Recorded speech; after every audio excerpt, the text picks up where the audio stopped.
And so, as usual, guys, let me say welcome to ACIM Talks. It's Monday, July 31st, and we're ready once again to get absorbed in our favorite subject, A Course in Miracles. And it pretty much covers everything you'd ever want to know about anyone or anything. So it's very broad in its implications. Before we started recording, we were kind of talking about being absorbed in this material. One of the things for you, at least those from Connecticut, is that you have a Course in Miracles session daily. And I'm involved with A Course in Miracles daily and have been for 20 something years now, because it's my life's work. You know, when I go to work, I'm handling course materials or some variation of it. From time to time, I get things. Let me just share screen here and we can get on into it. But this is not on the agenda, but let me show you this. Do you see it says The Final Dream, A Course in Miracles sequel? Yeah. Mm-hmm. Well, I got this material. Let's see if it's going to even come up. I'm not sure. I got this material about 6 months ago, and it's from a lady named Sue Lehman. And it's like a manuscript of a channeling that she had. And I don't, oh boy, maybe because Zoom is on, everything's acting a little screwy. Well, maybe I won't get past this even. Oh my goodness. Bear with me here. Just sure. We're bearing. Let me see if I can see what my problem is here. All right. I'm going to see if I can share screen again, and I'll just tell you about The Final Dream, okay? Sure. And this is a manuscript. And she sent it to me about 6 months ago. I don't know Sue Lehman, but somehow she knew of me. Huh. And this is a sequel to A Course in Miracles. I started reading it. I read several pages. Long story short, I mean, I wasn't drawn into it. So it runs, you know, I don't know, a few hundred pages or whatever. So I'll get back to it maybe one day. But that's not the first time this has happened to me. In 2000, around 2013 or so, I was minding my own business, trying to stay out of trouble as usual, right? And I get a package in the mail, and inside is a book called From the Christ Mind. And I pulled up a picture of my friend Darnell. Wait a minute. God, it's been 10 years. His name is Daryl Morley Price. Have you ever heard the name, or have you ever seen this book? Nope. This image says book 2, but I got book 1, the first book, about 10 years ago. And it just had a little note in it. I'm sending this, the Spirit told me to send this to you. And I read the book. It was fabulous. It's like A Course in Miracles in book form, without the workbook or any. It was just chapter by chapter, pure A Course in Miracles. And Daryl and I became great friends. He sent me some of his books, and I would sell them on commission at my events.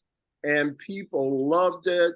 They said, it's like, he calls it like a supplement to A Course in Miracles, but I could almost call it a prequel to A Course in Miracles.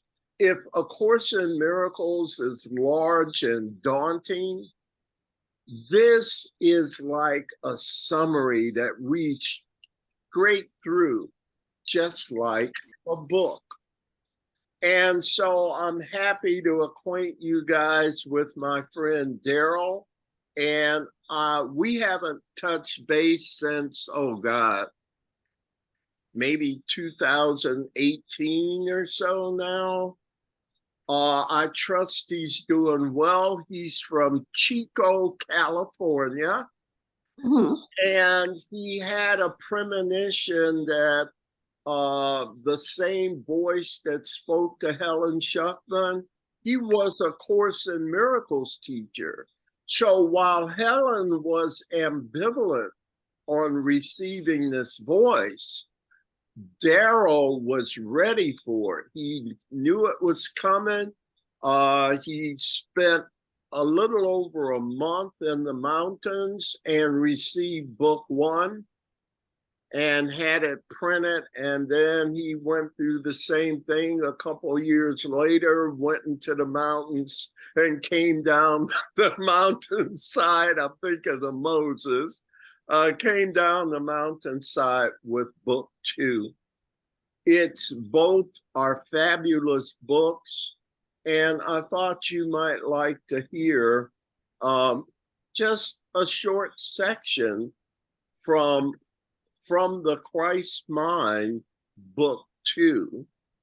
So I just picked one section and let me read it to you and see what you guys think. I'm reading starting on page 30 and it goes over into page 31. And this section is called The Ego and God's Plan. Whatever the mind wills to do, it can accomplish. This is beyond question. However, it is possible to will self-destructively. You may not realize you are doing so, but if what you desire to accomplish is of this nature, this is what you will get. The question then becomes, would you desire this accomplishment if you were aware of its consequences? The obvious answer is no. The ego must conceal the consequences of following its directions, or you would withdraw your allegiance. Even a mind lost in the insanity of the dream would not march willingly to its destruction.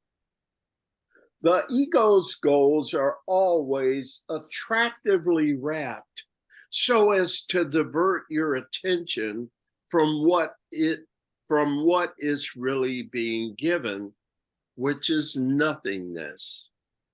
To use the power of your mind to chase shadows is a terrible waste. To pursue nothingness when you could have everything is a tragedy of epic proportions. To follow the ego's guidance is to be complicit in your own destruction. It would have you use the power of your will to defeat yourself in every way. Surely this is not what you want. Your ignorance of what you are really doing, coupled with your identification with what you are not, has cost you freedom and happiness, giving you nothing but bondage and suffering in their place. No one in their right mind would choose this. The Holy Spirit has the task of restoring you to your right mind. His task is made much easier when you decide to cooperate with him fully. If you will trust him to guide you in all that you do, if you follow his guidance to the best of your ability, setting no preconditions on his answers to your requests for help, you will save yourself much time and shorten your journey home immeasurably. To trust the Holy Spirit, the voice for God, is to trust God and God's plan for your salvation. Only God's plan will work. You have probably noticed by now that your plan has failed consistently. When this recognition has become clear and stable, you will see unmistakably that there is no other choice to make than to accept and follow the plan given you by God. You will thus be fulfilling your one responsibility to accept the atonement for yourself. And so that's just one section, and I'm glad I had a reason to go find this book on the library shelf and get a chance to share it again. Thank you. It's very clear. Yeah. Very, yeah. And it just reads straight through like a book. It has chapters with subdivisions, but it is so pure Course in Miracle stuff that I thought it was phenomenal. And I don't know why these channelers and that have an affinity for Jim, but out of the blue, sometimes I'll get things like that. And I remember years ago, of course, you know, I have a relationship with David Hoffmeister, and we're looking forward to doing some joint ventures together pretty soon. But live? Will they be live or on Zoom? We haven't decided yet. Okay. He's still in Mexico. He was supposed to be coming back to Cincinnati, his home, sometime late summer, early fall, and said we'd put our heads together again and see what comes out. But I remember years ago, David's written a lot of books, and one of them is called Unwind Your Mind. Very deep book, a lot of pages, and he was asking me to look some of it over and to do some editing, and not so much editing, but more of a review and comment thing. And that was quite challenging back then, but I don't know. I'm glad I'm getting to hobnob with all of these famous people, right? Anyhow, that's my story on that. Nice connections, yeah. Yes. Can you get those books? The first one you were reading from Amazon? Yeah, I just looked it up. They're on Amazon. Yeah, Okay, they're both okay, on thank you, Amazon. Kathleen. Yeah. Check them out. I don't think you'll be sorry. And I believe they're reasonably priced and things Mm. like that. Mhm. Anything else any of you would like to share before we move back into the preface to A Course in Miracles from the CE edition? I like the story time. Thanks for reading it to us. Yeah. Excellent. Excellent. Well, having said that, let's pull it up here and get back into it. I'm showing that we were on page 6. And let's see, is this page 6 here? You know, and we were to start on paragraph 3. And I remember last week, the last sentence was, and the beauty we see in them, we will then recognize in ourselves. And now he's getting ready to talk about forgiveness, right? Again, this is Robert Perry who wrote this preface. All right. Well, why don't we, Joan, would you be reader 1? Kathleen is 2. D is 3, and I'll bring up the rear. How's that? Okay. Good. Go ahead, dear. Comment? Okay. Okay. This shift in perception is called forgiveness, but it is a very different kind of forgiveness than what we are used to.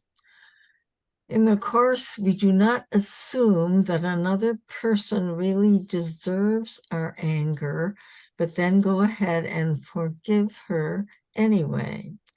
Rather, we realize that our anger is based on a mistaken perception of her, and so we let that perception go. We forgive, in other words, by realizing that there is nothing to forgive. This kind of forgiveness is so egoless that in our ego-bound state, we need the help of the Holy Spirit, God's voice in the dream, to complete it. It is He who, in a holy instant, accomplishes the miracle of forgiveness within us. Yet, because this forgiveness is egoless, choosing it teaches us that we are egoless. If to err is human and to forgive divine, then our forgiveness shows us that we are divine. Yeah, thanks, Joe.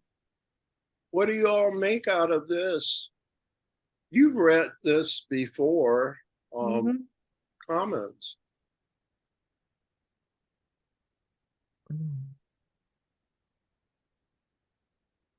A lot of silence among the experienced course students. Yeah, it's a very different take that the Course obviously has on forgiveness. Just that last sentence, second to last sentence. Yet because forgiveness is egoless, choosing it teaches that we are egoless. Prior to the Course, forgiveness for me certainly, and you know, the traditional way of forgiveness is filled, it's totally of the ego. Well, Yeah. somebody explained the difference in lay terms. What's the traditional definition of forgiveness versus A Course in Miracles definition? The Course, oh, go ahead, Kathleen. Go ahead. No, go ahead. Out in the world, the forgiveness is because I'm so great, because I'm so good, I'll forgive you lowly people out there that have done wrong. Yeah. You know, I know you did it, but my spirituality makes me above all of that sort of thing. And so I'm going to lie and say you didn't do it.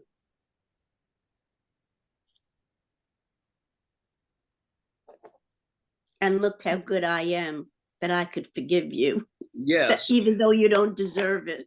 correct. But I'm going to lie and say it never happened. Well, in actuality, it never did happen, but Yeah, but why in actuality, why would you say that, Joan? In actuality, it never happened. because we're at home dreaming of exile. And so it's all part of the dream.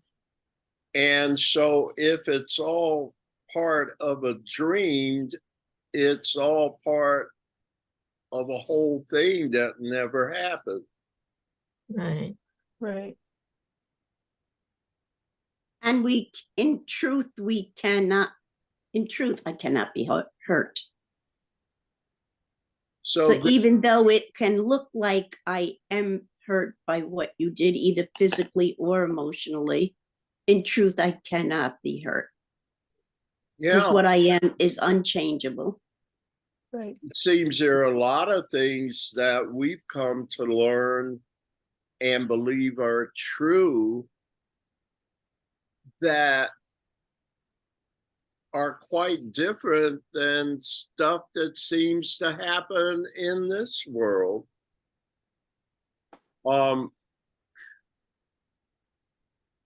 Is fear prominent in this world?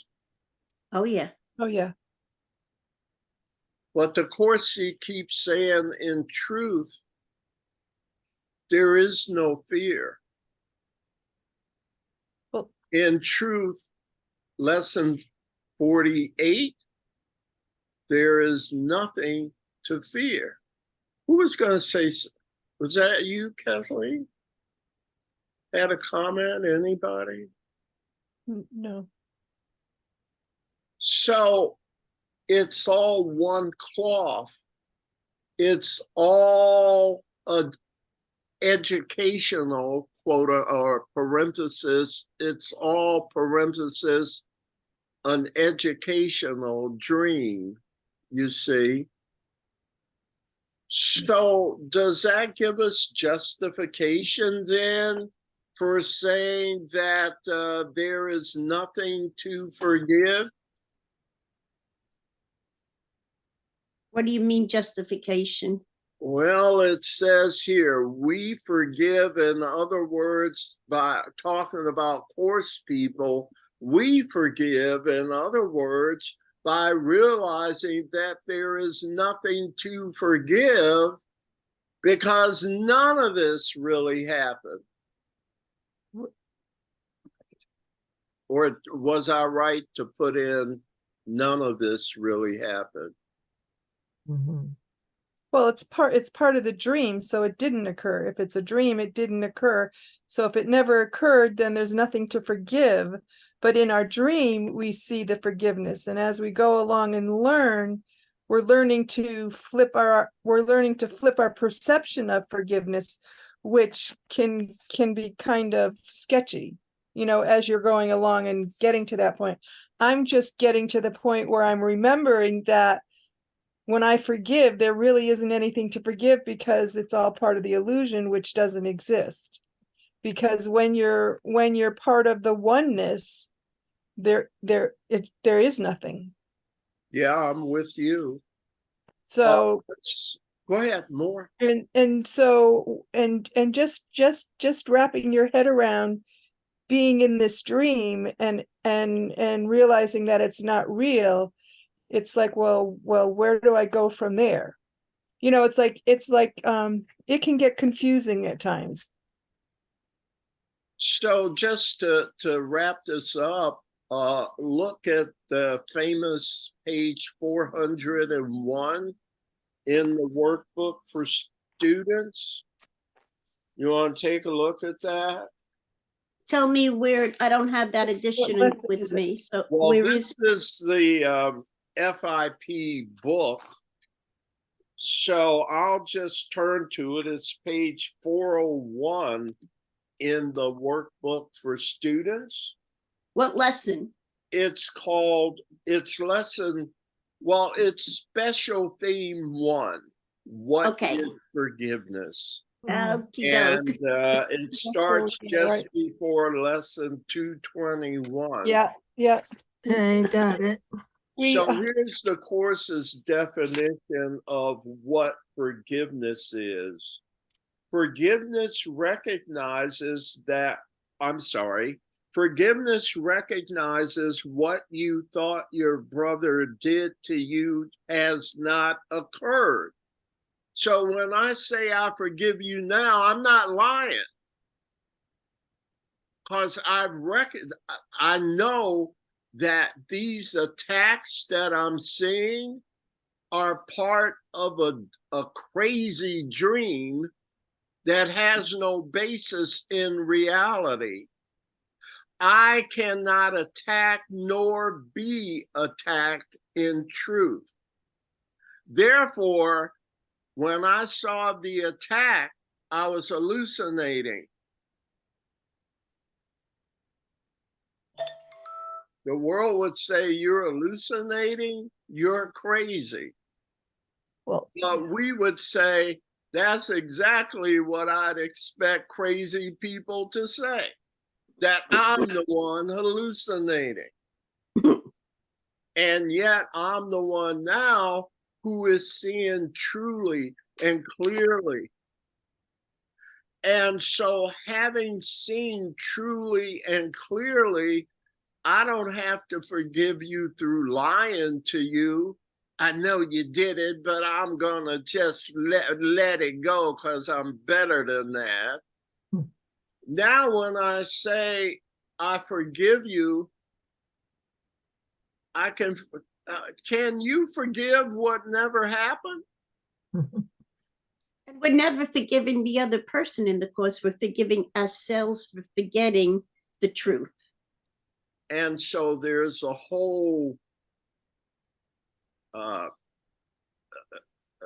tail on that, TAIL, on that forgiveness, that you start to realize, oh, it's my responsibility. It's me that was seeing wrong-mindedly. And now I'm seeing right-mindedly. So really, what those things are was a representation of my state of mind, right, Dee? Yes. So And that's a now whole forgiveness turnaround of our too. brothers is merely forgiving ourselves for getting caught up in the beliefs and what is not true, what is an hallucination by those made mad by fear. Now, let's talk about those made mad by fear. What is the ego? It's a fearful thought. A fearful thought. It's literally a fearful thought. So as I identify with it, I start to take on its attributes. Once again, not to run it in the ground, but the ego cannot help but being what it is. What's its range again, ladies? Viciousness, suspicious to vicious. To ask more of it is being unfair, isn't it? So the way I get around it is by getting a more expansive spectrum. How can you really go with something that's only identifying with something whose only range is from suspiciousness to viciousness? It's not salvageable. It can't do any better. So I have to let it go. I have to, or at least I have to manage it rather than letting it be my whole world. Have to take responsibility for it And and choose again. and so instead of seeing an attack, the only attack I can see is my own attack upon myself by believing and identifying with what I now know is not true. So when I say I forgive you, I can say it wholeheartedly. It's not a lie. Is that good, or y'all follow? Well, I don't even I don't even go anymore with I forgive you. It's I forgive myself. Right. I totally agree. Okay. And yet, for those that may not be as deep into it, at least it provides a valid starting point for your attitude toward others, for not retaliating against some sort of perceived attack. When I tell you, D, I forgive you, I can mean it. Even though we know I'm saying I'm forgiving myself for even seeing a situation like that. And yet, what's the silver lining in these situations that require you to forgive? What's the silver lining in that? My own healing. Mm-hmm. You get, yes. Yeah. And the way we're getting it is by practicing making better choices. Choices grounded in truth instead of the old way where our responses and choices of responses were dictated by illusions. This whole discussion is reminding me, have you heard of Ho'oponopono? Yeah. It's a In Hawaii, Yeah. yeah, Hawaiian spirituality. Yeah. Yeah. yeah, Yeah. yeah.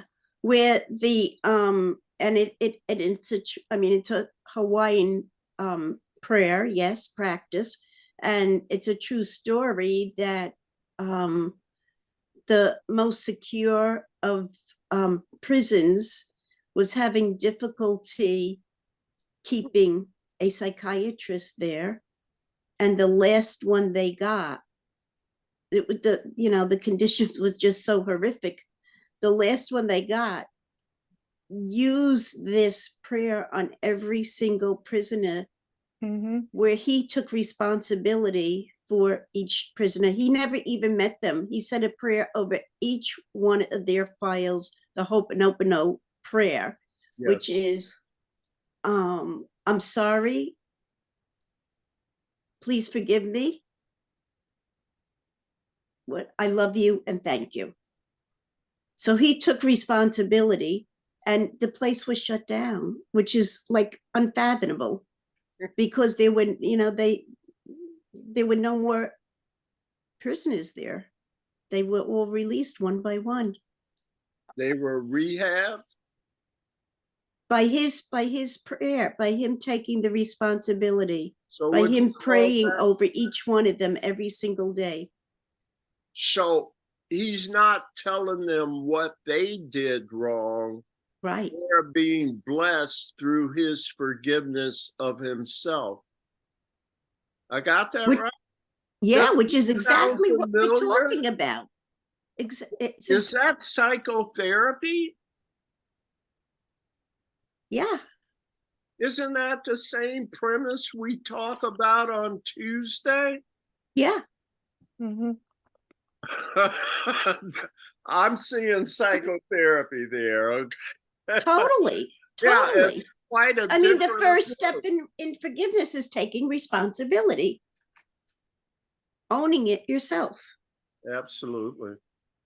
I mean, and that's huge. That's a huge difference. That's the miracle, right? The Yeah. shift in perception. Yeah. What I've been doing when when I see someone that, in the past, I thought they, my judgment on them was that they did something or they did that. What I do is I thank them for the lesson. I now thank them for the lesson that they were there, that they gave me, and I forgive myself. That's 180 degrees. All our friends in the public at large would say, "What is wrong with you?" Mm-hmm. And yet, that's just exactly what you'd expect the crazies to say. Well, that's what I used to say. Mm-hmm. When you were crazy, Yeah, I definitely was. you're not as crazy as you used to be, right? Right. Either, hopefully. But yeah, and by the way, are you seeing? I'm relating this to our studies in psychotherapy. But don't you see how this universal principle, it's just different applications of the core principles of A Course in Miracles. Now, in the, I can't say the name of it, the Hawaiian spirituality, that's not A Course in Miracles, is it? No, Yeah. but certainly the same thing. It's a different spiritual path, but it's the same thing. This is but one version of the universal curriculum. There are many others. And I'm trying to bring this to your attention every time I can, because pretty soon, when you look around, your whole day is going to be filled with nothing but versions of the universal curriculum. The call goes on everywhere.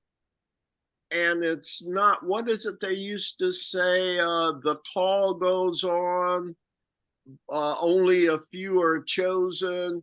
But the Course says the call goes on everywhere, but few choose to listen to the call.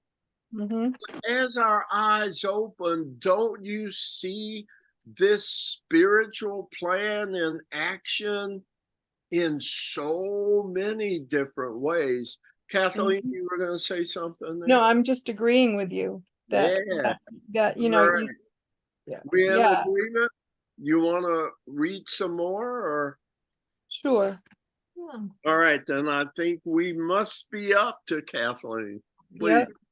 Here, let me get this up some. Mhm. Through forgiveness, we begin to relate to others in a new way, rather than taking from them to meet our needs. We extend help and healing to them for the sake of their needs. We take the love that arises in us through forgiveness and express it in a helpful way.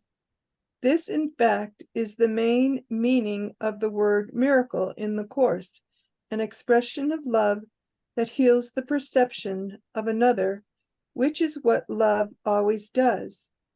As our love deepens, giving miracles becomes our whole function, our life purpose.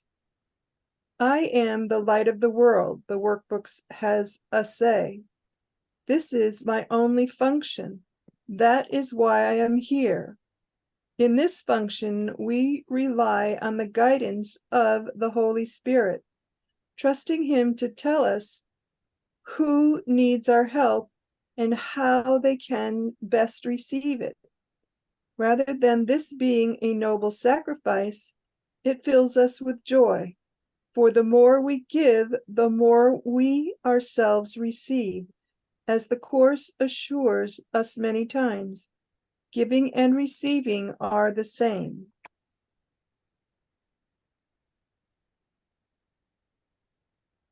You still reading, or yours has a new paragraph, Kathleen? No, that's the end of this paragraph. Okay. Well, keep reading. Well, Where, let me just say, maybe that's a good place to take a pause, because I want to ask you a question. What is the effect of the person who in level 2 attacked you, but level 2, you can't be attacked because level 2 is a dream. But let's just stay in level 2 for a minute. You forgave, okay, let's use Joan and Kathleen, okay? Joan, you said something really nasty to Kathleen here in level 2, but Kathleen did not seem to be attacked by that. As a matter of fact, she still treats you like one of her closest friends. And what you said to her, you knew it was an attack here in level 2, and you actually felt kind of bad about it. But you were surprised by Kathleen's reaction. How did that make you feel, Miss Joan, the attacker? When she did not respond to The the way you thought she would. Mhm. You felt Uh, guilty, maybe. I would feel bad. I would, I would expect her to respond and attack back. And when she Right. didn't, I would When be she so didn't. flabbergasted. Yeah. It's like, oh, wait, let me rethink this, right? I thought I attacked her. I had my reasons. I'm kind of sorry now, but man, that was amazing how she treated me. It's almost like it said, if your brother takes your coat, give him your cloak also. It's like Kathleen's invulnerable. What an amazing woman. Do you see how it has positive effects on both the giver and the receiver?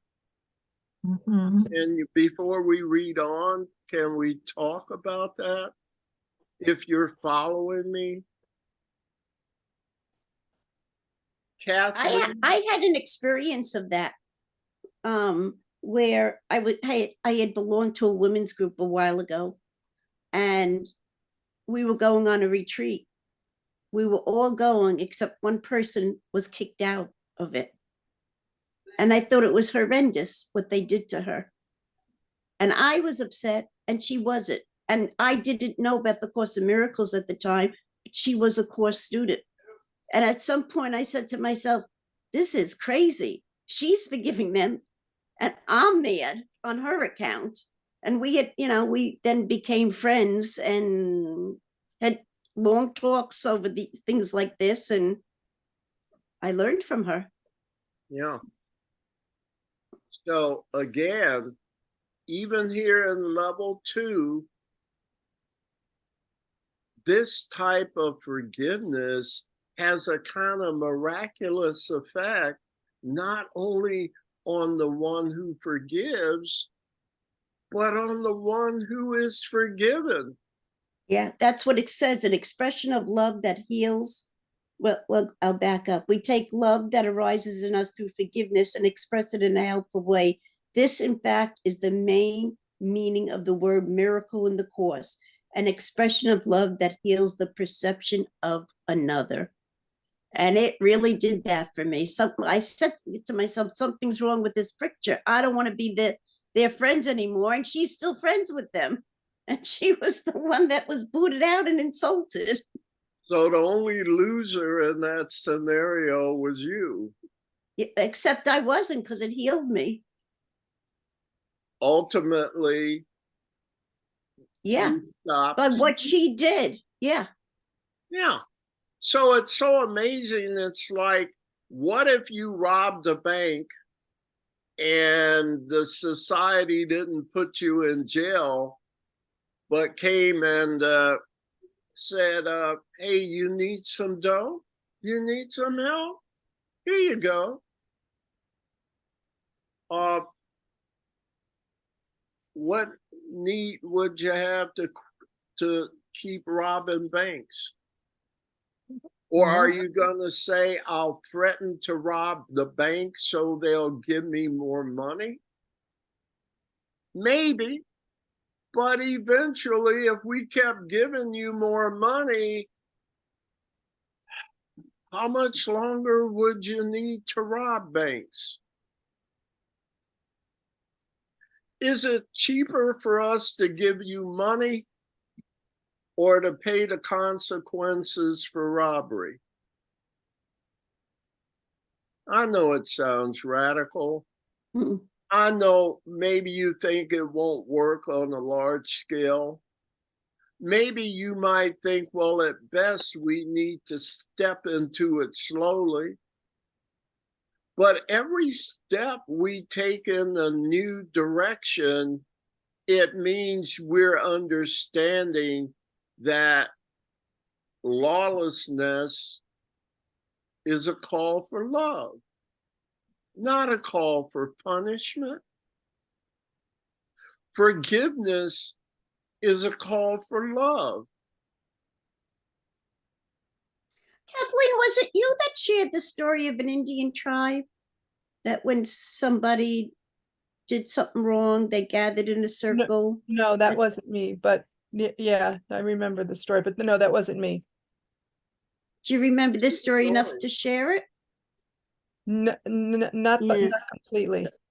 Something about that when somebody did some- something wrong, they gathered together, and instead of punishing the person, they would sit in a circle and say what they appreciated. Each person in turn would say what they appreciated about the person that did something wrong.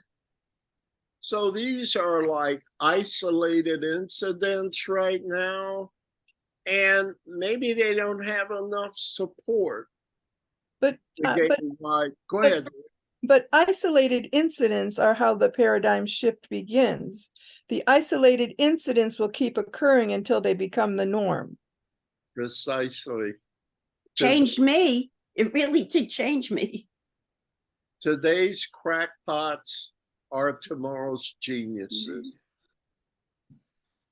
Not all the time, but how many times has that been true historically?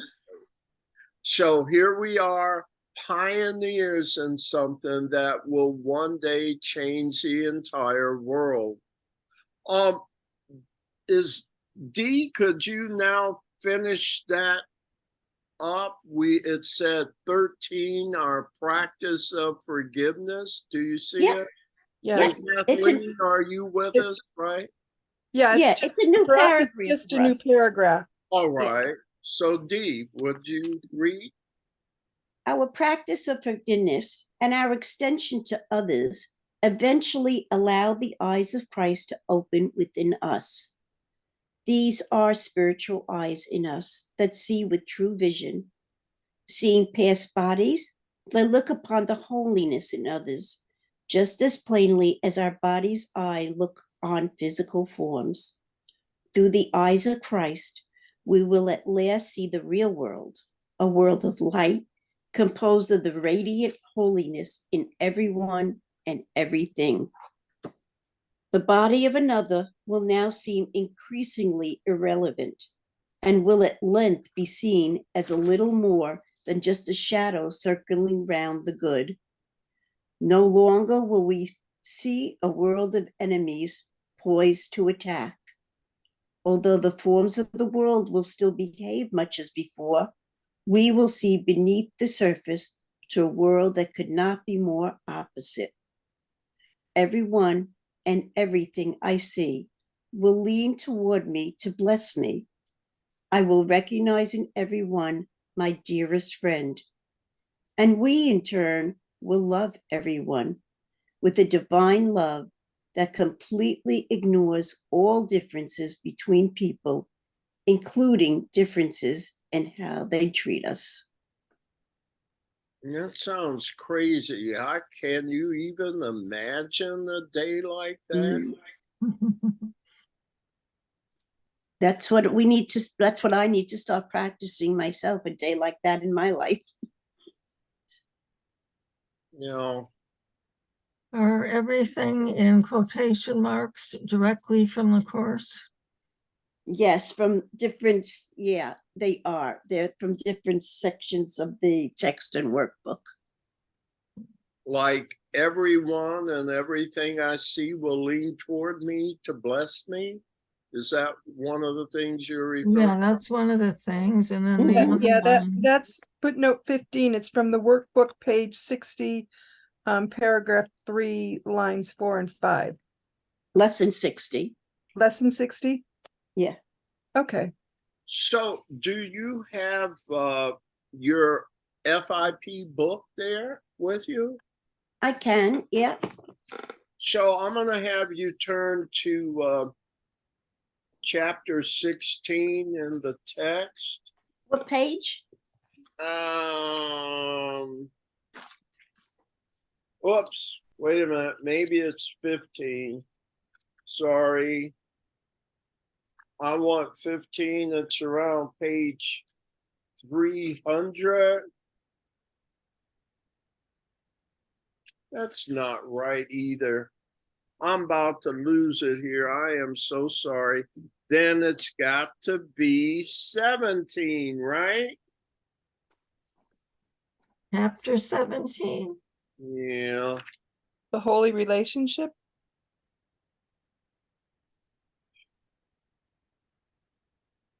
Boy, I am getting so rusty. Okay. It says it's called The Forgiven World. Can you imagine how beautiful everything you will see?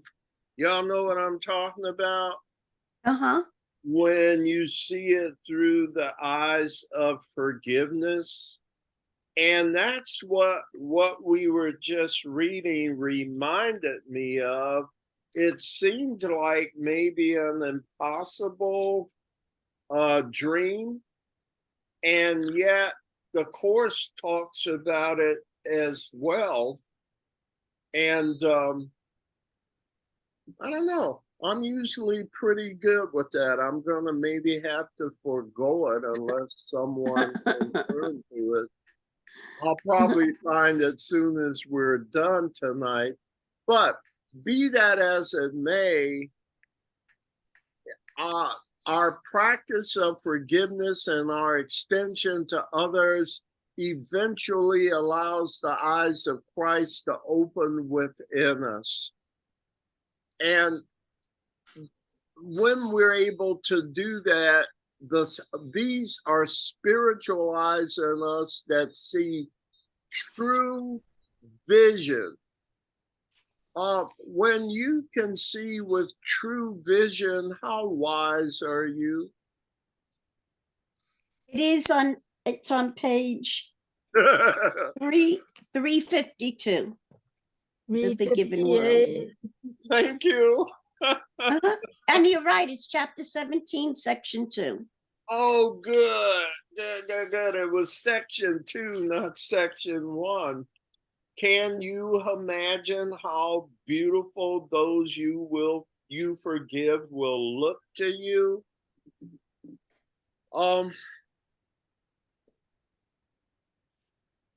And can you forgive unreality? And how wise are you that you only see truly? And you look back on the days when you had blinders on. You couldn't see the truth. The truth was so overlaid and encrusted with mistaken teachings. I'm not mad at anybody about it. I mean, anybody can make a mistake. As the Course says, a mistake is not a sin. It is not an irreparable act. What do you do to correct a mistake? You forgive. Yeah. Yeah, you let it go.